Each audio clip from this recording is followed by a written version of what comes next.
Okay, I'm joined today by Colonel Douglas McGregor. We're going to be talking about the Russia-Ukraine war. We're going to be talking about Putin, what's going on in the Black Sea, and the United States. Colonel, thank you so much for joining me today. Sure. So, question for you. You know, you and I have gotten some pushback for trying to be honest about the strength of the Russian army, the strength of the Ukrainian army, but I'm starting to see more and more, even left-leaning media like the Washington Post and the New York Times, they're starting to say things about the actual conditions of Ukraine, the casualties. Is this a turning point where the media is now starting to shift the narrative of the American people by speaking in reality of what's really going on over in Eastern Europe? Well, you just asked a very important question, and at this point, we can only speculate, but we do see a lot of evidence. And this was one of the reasons that I wrote the op-ed that I did in the American Conservative and called it the gathering storm. As I see a lot of evidence that inside the administration, some key figures have said, look, this is all going south. Ukraine is going to collapse. We've handled this badly. We need to get out. We need to find a way to distance ourselves from it. So I think the word has gone out to the media to gradually break the news to the American people, and I think this is going to happen in Europe as well, that things have not gone well, that Ukraine is not going to win, and that we are not going to perpetually support this proxy war against Russia. So I think that's true. And if you look specifically over the last 48 hours in the New York Times and the Washington Post, they're saying things that I and others have said for months. Ukrainians are being horrifically slaughtered. You know, the exchange rates between the Russians and the Ukrainians have varied from about, for every one Russian killed, you've had anywhere from 9 to 10 Ukrainians killed. Then it dropped for a while down to 7 and 8, and then 1 to 5, and now it's back up again at about 1 to 8 or 1 to 9. You can't fight and win a war that way. And the manpower situation in that country is so terrible that they've got gangs of people running around, sort of arresting people on the streets. In Odessa, I've been sent a video of Ukrainian men that were in a cafe. Some of them are boys, some of them are older, over the age of 40. And they're just being picked up at gunpoint, dragged out of cafes, restaurants, bars, anywhere they can find them, and pushed into vans and said, you're going to the front. Some, if they're lucky, get 2 or 3 weeks of training, which is obviously inadequate. And most of the people with combat experience who could do well under certain circumstances are either dead or wounded.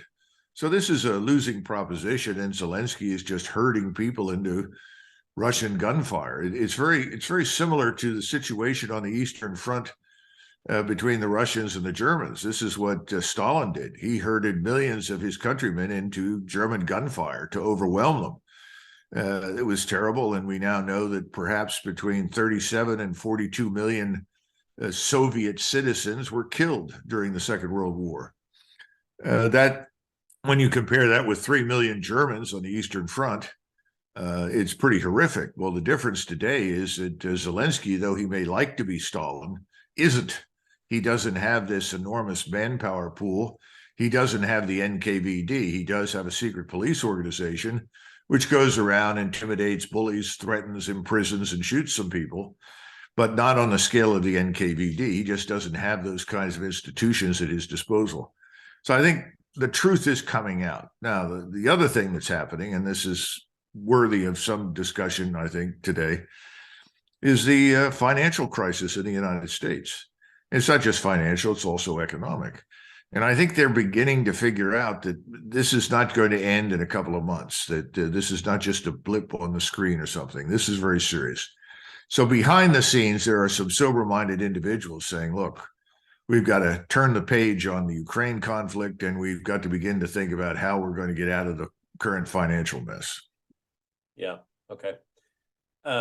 Yesterday, I had Lieutenant Colonel Tony Schaefer on, and I asked him a question. I want to ask the same question to you.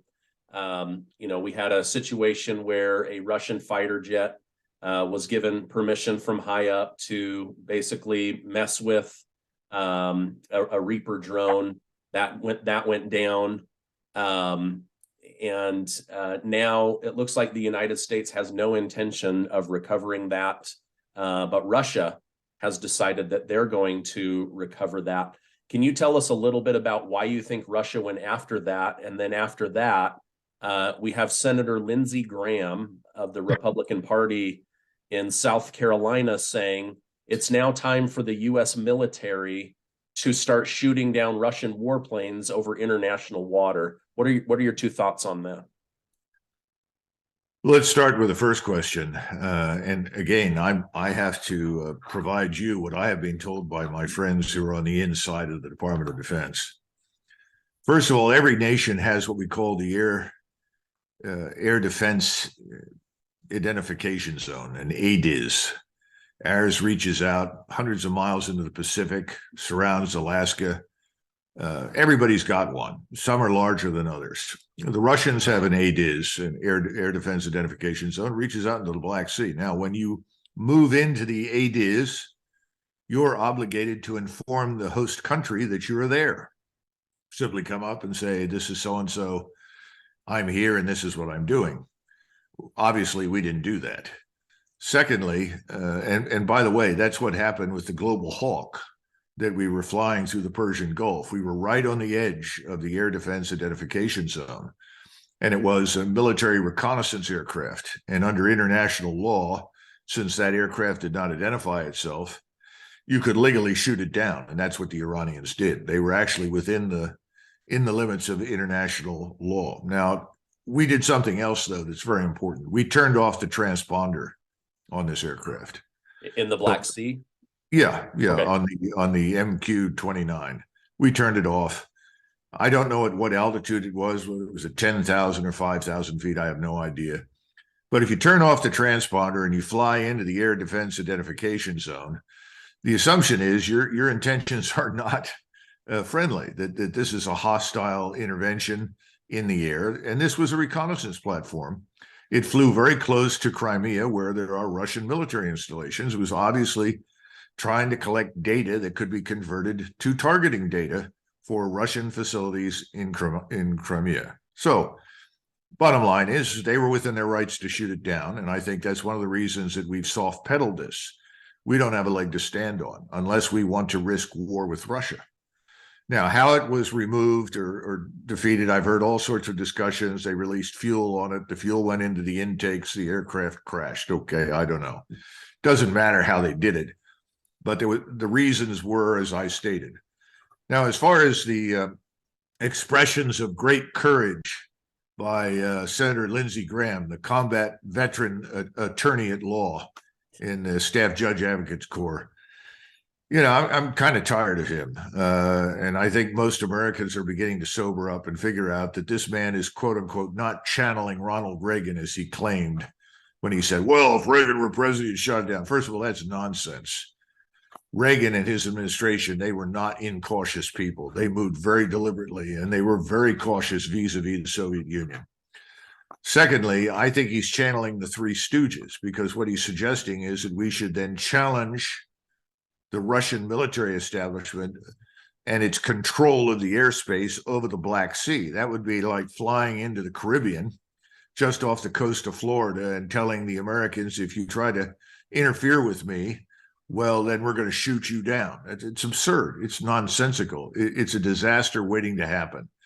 People like this, to be blunt, should be removed from office. They present a clear and present danger to the American people. Yeah. Yeah, he seems to think that you can just call for regime change whenever you want. That as we spoke in our last interview, you said that politicians take comfort in hiding behind the military. I think he takes great comfort in hiding behind the military. Speaking of the military, I watched a joint conference with General Milley and Lloyd Austin. In there, Lloyd Austin says Russia is preparing for a massive attack this coming spring once the mud season dries out, and that the United States and NATO nations need to be ready to rush weapons to Ukraine so that they can continue to beat back Putin and the Russian army. What are your thoughts on that? Well, the first comment is you don't build armies on the fly. Can't be done. What you had at the beginning was an army of about 450,000 regular standing professional force, which was pretty good, by the way. It was well equipped, probably better equipped than almost any NATO army. You had another 200,000 reservists who were trained that could be mobilized and thrown into the field, which is what happened. So you could have a force of 650,000. That's what the force of 190,000 Russians ultimately encountered when they went into eastern Ukraine. Now, that force is largely annihilated. It went away months ago. And some people think that they've literally rebuilt the Ukrainian army 3 times. In other words, they've forced mobilizations, integrated new people, re-equipped, sent back into action. What Austin is really saying is we're going to do that a 4th time. That's not going to happen. First of all, that's delusional. Secondly, again, formations take time to build. Armies are not about individuals. When you see numbers, those are very misleading. It's not how many individual soldiers you can put into the field. It has to do with how many formations. And those formations can be either battalions or brigade groups. And that's what the Ukrainians use. The Russians are largely organized into what I would call brigade groups. 5,000 men. The largest formation in the Russian army is 8,000, and that's a motorized rifle division. Well, 8,000 is about half the size of a U.S. division. So they have dramatically downsized maneuver units because they've understood you've got to disperse and you have to be able to be flexible with your maneuver, respond quickly. We haven't gotten there. We've resisted all that. But the point is, we're now at the stage where that simply can't be done quickly. So the notion that you can rush equipment in, people can pick it up, form on it, go into action is absurd. I'm being told that, these Leopard 2 tanks that are supposed to be delivered, maybe they're being delivered now, I don't know, by Germany, that if they're going to use them, the crews are going to have to be German or Polish because the Ukrainians can't train quickly enough to employ them effectively. It's just as we have 2 Ukrainian pilots training in the United States, ostensibly for the purpose of flying F-16s. It's ludicrous nonsense. It can't be done. It won't work. So I think the game is just about up.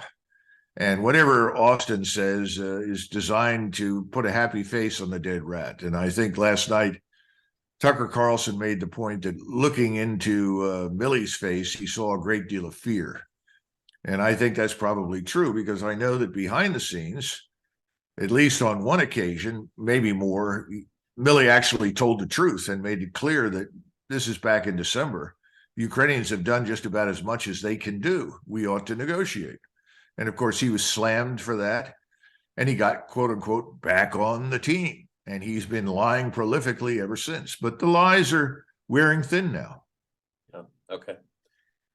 You called the fact that Bakhmut would become basically a meat grinder. I know you probably don't take comfort in being right about things like that, especially with human casualty, and the Ukrainian people have fought so hard, and so has the Wagner group. But do you think it's now time for them to concede the area, fall back, regroup, build up ammunition and artillery for a few days, and then try and dig in and hold the line again? Or is it just at this point, they're just going to continue to throw bodies at the meat grinder? Well, Bakhmut will go down in history as having been the graveyard of the Ukrainian military.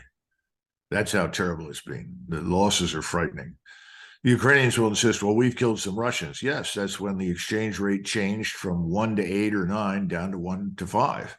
So the Russians have taken some losses, but you're now comparing 30,000 dead Russians and perhaps 60, 70,000 wounded Russians with potentially up to 250,000 dead Ukrainians, plus another 300,000 or 400,000 wounded. And most of those wounded will never return to active duty.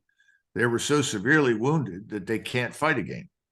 Now, this is not unprecedented. We've seen these kinds of things. During World War I in 110 days of fighting, because that's all that we did in World War I in 1918. We fought for 110 days. And in that time frame, we lost 318,000 men, casualties, of which 110,000 were killed.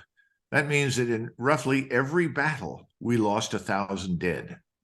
That's the kind of thing that's been going on in Ukraine. So it's not unprecedented, but you can't keep that up.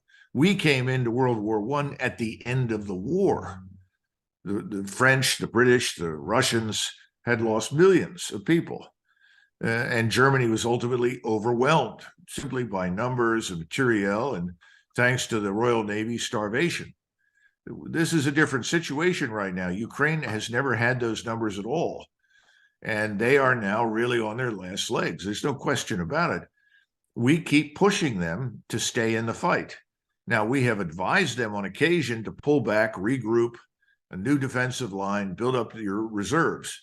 Zelensky, I think, has chosen to ignore that advice in favor of continuing to attack on the assumption that if he can gain any ground, if he can prove that the Ukrainians have any fight left in them, and the Ukrainian soldiers are excellent, that's not the question, but no human being can put up with this the way they have in Bakhmut, that somehow or another we will all rush and support them. And then I think there's the other aspect of this. I think he has hoped against hope that he could drag us in. And I think we've actually conveyed the impression to him that that might happen. That's a terrible thing to say. It's a lie. We were never going to involve ourselves directly in a confrontation with Russia. Now, there were times when we flirted with it. This is this coalition of the willing. But my understanding is that's largely gone away now. And there's been a much more sober-minded assessment. We realize we can't go into this. You know, our war stocks are exhausted. We've emptied them. The Europeans never had large ones to begin with because they've been essentially vassal states of the greater American empire now for decades, and they assumed that we would come in and fight for them. So there's not much left. Russia is just at the peak of its power right now. It's mobilized. It's got unending quantities of ammunition and equipment. It's ready to fight. So the notion that we're going to motor into Western Ukraine and challenge them is a lot of nonsense. I think that's finally sunk in.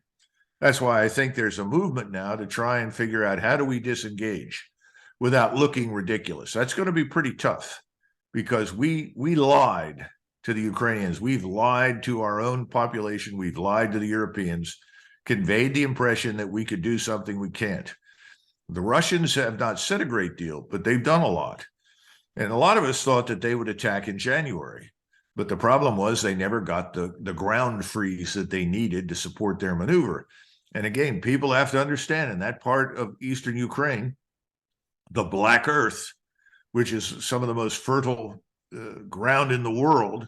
In fact, during World War II, the Germans loaded rail cars with black earth from Ukraine and shipped it back to Germany to improve their agricultural output. People don't know that. But this earth is about 10 to 15 deep in most cases, 10 to 15 feet deep in most cases. And unless you get a freeze in the winter, you just sink into the mud. Now we're into the muddy season, and the muddy season lasts potentially until May, sometimes even longer, which is why most of the major offensive operations that the Soviets launched came in the summer, because by then everything was dry and you had a chance to maneuver.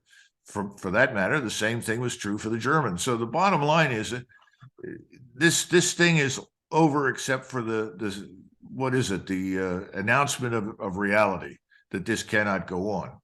The humane thing to do right now, which is not what we have done, is to intervene and say, that's it. We've got to stop this and start talking to the Russians, not demanding of the Russians what we want, but saying, look, tell us what your conditions are, tell us what you want, and we will move to the best of our ability to meet those needs. And really, we're back to the old story. Make Ukraine neutral. It could have been neutral from day one. We could have avoided all of this. It doesn't have to be a member of NATO. And then secondly, treat the Russians that live within Ukraine's borders as equal citizens. Stop oppressing them. Stop brutalizing them. Stop treating them as third-class citizens. Equality before the law for everybody in Ukraine. The Ukrainians wanted to, quote unquote, forcibly Ukrainianize Russians. Give up your language, your culture, your identity, or get out. I mean, this was unacceptable, and the Russians are sitting there watching this. So I don't know what happens now, but you're going to get a different territorial outcome. These borders will be adjusted, and there's not much that the Ukrainians could do. And we are not prepared to march east into eastern Ukraine with hundreds of thousands of European allies to fight this war. In the meantime, you have this economic catastrophe developing in the United States and Europe. It's not just the banking system, it's larger than that. The underlying fundamentals are terrible. I was shocked the other day when I discovered that a firm in Germany, in Saxony, which is the area that we used to call East Germany, which is really middle Germany historically. There's a firm there that's involved with metals, forming metals, shaping metals, developing alloys. The firm's been in business since 1380. It just went under. Oh, why? In Germany, this is incomprehensible. Thousands of people are losing their jobs because there's no cheap energy. Cheap energy fuels everything. What do you think happened in the United States with Standard Oil and J.D. Rockefeller? That was cheap energy. That's why between the Civil War and World War I, we became an economic, scientific, industrial juggernaut. You can't sustain yourself in that category. You can't maintain your standards of living and prosperity without affordable energy. Germany's in a lot of trouble. And I don't think the Germans are very happy about it. It's going to get worse before it gets better because you just don't turn on energy and restore your prosperity. It takes time to build back. So the old Build Back Better regime in Washington has done just about everything it can to destroy us and our European allies. Yeah, it feels like Build Back Broker, to be honest. And that's what I cover on my daily show. Okay, sticking with the energy topic and the financial situation, do you think, I don't think the United States and the media is going to hold President Biden accountable for blowing up the Nord Stream 2 pipeline. They're doing everything they can to cover for the sitting president. But I don't know that Europe cares, and they're protesting. They want answers, and they want that cheap energy, even if it's from somebody like Putin. Do you think that President Biden could be in trouble throughout the rest of this year when it comes to the financial situation and the Nord Stream 2 attack on Germany, who now, is in desperate need of affordable energy? I think things are going to get much worse here in the United States over the next 60 days. Now, I am not a financial analyst, nor do I claim to be an economist. Of course, John Kenneth Galbraith once said that economists exist to make astrologers look professional. So I don't feel too badly about making some statements, but I think as these interest rates hike, and that's what they're going to do, they're going to hike interest rates again in June, it makes it that much more difficult in the banking system where there's almost no credit at this point anyway. You cannot have price and interest rate stability simultaneously under the current circumstances. The more you hike the interest rates, the worse the situation becomes. There's something else too. Americans don't understand very well. Washington doesn't understand at all. We are not the nation of 1991. Now, we began shipping out. When I say we, I'm talking about your ruling class of corporate bigwigs and politicians. We began shipping out our industrial base to China and elsewhere back under Ronald Reagan. Nobody ever points that out, but this process of sort of shipping it out for cheap labor costs started in the 80s. Today, we simply don't have the scientific industrial base that we did 30 years ago. So that if you restart the economy, if you will, there are not hundreds of thousands of jobs out there for people that are going to do them. When Franklin Roosevelt dragged us into World War II, we had vast numbers of factories. Our whole industrial base was sitting idle.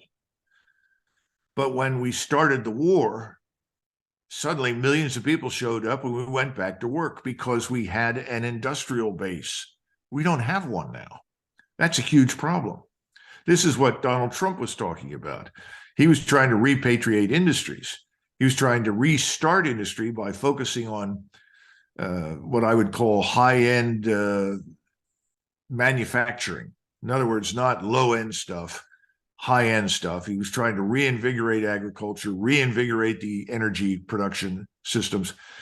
That's what he was trying to do. That was stopped dead in its tracks. It's going to take us a decade or more to restart all of those things in the right direction.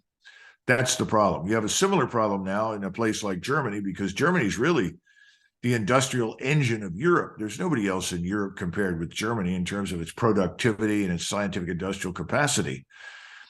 These things are going to take time. I think Biden is going to end up being the scapegoat for the left. I mean, I call him the cardboard cutout president because I don't think he's really there. I don't think he's really in charge. I think he reads and says whatever you put in front of him. And then he saunters off, to the door and walks out of the room. Others are in charge who were not elected. These are people that were either appointed or there as assistants or advisors or something. I don't even know who they are, but I'm sure if you go down the list of the employees in the White House and some of the people that are listed as advisors, you'll find out. But those are the people running our country, not Joseph Biden. And then you have irresponsible people like Lindsey Graham and Chuck Schumer and others. They're just along for the ride. They haven't paid attention to anything. How many times have we hiked the debt ceiling? How long has this been going on?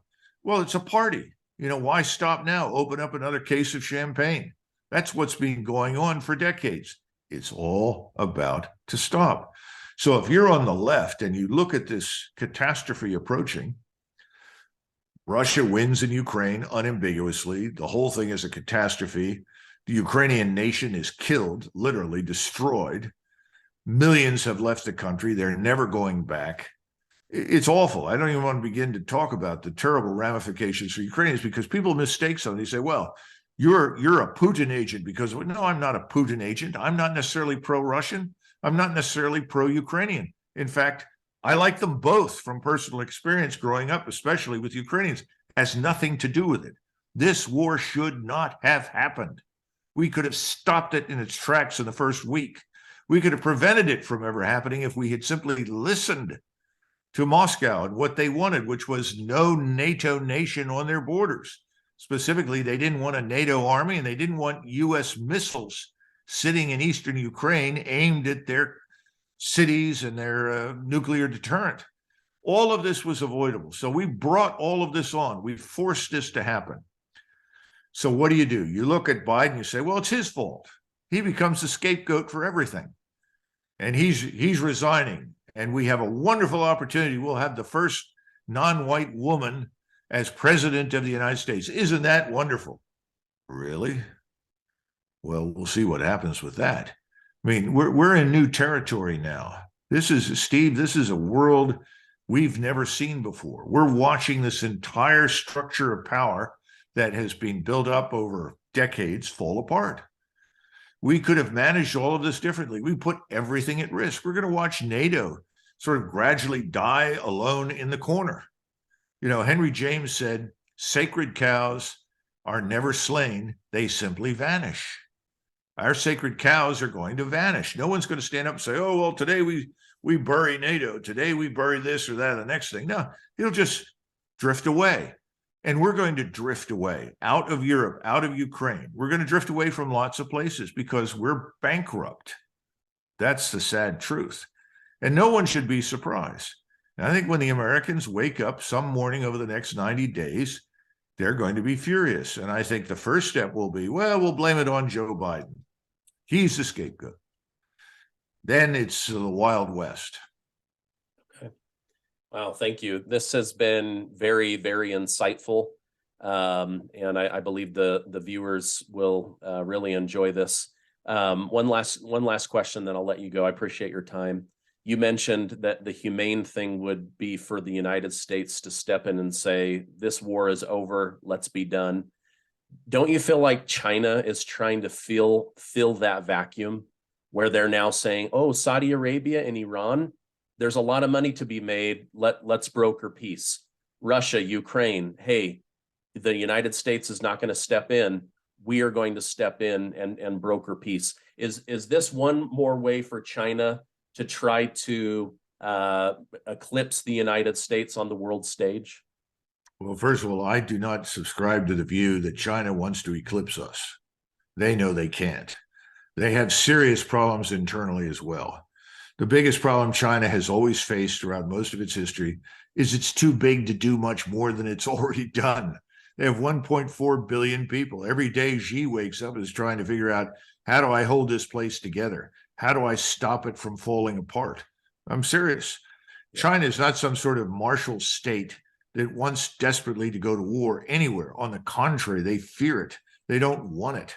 Now, when you look at Ukraine, Ukraine sits astride all of the routes, all of the railroads, and everything that comes out of Central Asia and China into Europe. China has been trying to build this thing they call One Belt, One Road. Essentially, they want to restore the commerce lines that existed under the Mongols after the Mongols conquered China, between China, Japan, Korea, and Southeast Asia and Europe. You go right across the center of Central Asia with your rail lines. This war has to stop if that's going to happen. The Chinese desperately want this war over because they want to build those lines. We want to stop that commerce. Well, that's right up there in the category of let's stop Niagara Falls. How do you stop Europe and Northeast Asia from trading with each other? If you look at Europe, Russia and Europe on one side, on the Western side, and you can add North America with this, and then on the other side, Northeast Asia. Those are the two poles of scientific industrial power and production on the planet. If those two poles go to war, the world is lost. The rest of the world desperately needs both of us. So no, the Chinese are not looking for a war, and they're not necessarily interested in displacing us. They're trying to build their commercial economic empire, if you will. And the Russians have a critical role in all of this because the Russians are the muscle in Central Asia. They provide security for those lines of communication, for the rail lines. No one in Central Asia trusts the Chinese. No one in Asia beyond China's borders trusts the Chinese. People are not stupid, but they're not afraid of an invasion, not a military invasion. But they're all very, very concerned about the Chinese. You know, whenever I've gone over on business in Northeast Asia, where I talk to my friends that are in Korea or Japan, they always laugh and say the same thing. You Americans are stupid. Do you see any Chinese in our laboratories, in our universities? Of course not. The Chinese do what they've always done. If you leave it on the table, they'll steal it. That's what they do. They've been doing it for thousands of years. Everyone in Asia knows everyone else. We're the ones that don't know anything because we sit back from the rest of the world convinced that we have all the answers. We're the shining city on the hill. Everybody needs to emulate us. And by the way, if you don't, we club you over the head either with our control of the financial system and the dollar or our military establishment. Well, the world is saying, no thanks. We've had enough of this. We need to be part of the world, but we don't have to bully it. And that's what we got to come to terms with. So people like Lindsey Graham and Schumer and the rest of these people need to shut up. We don't need to bully anybody. When you bully the rest of the world, you end up in a position we're in now. We're being increasingly isolated by our own stupidity. All we need to do is stop it. We need to be prepared to do business with everybody and stop dictating to everyone everywhere how they will govern themselves. And if we have a dispute of some kind with what someone else somewhere wants to do internally, we can deal with that privately. You know, we don't have to deal with it in public, and we can make our views known. And that frequently has more effect than publicly humiliating your business partner. So all this sort of arrogance and hubris needs to go away. Right. Thank you so much, Colonel Douglas McGregor. We value your opinion. We value your time. Thank you for being on today's show. Thank you, Steve.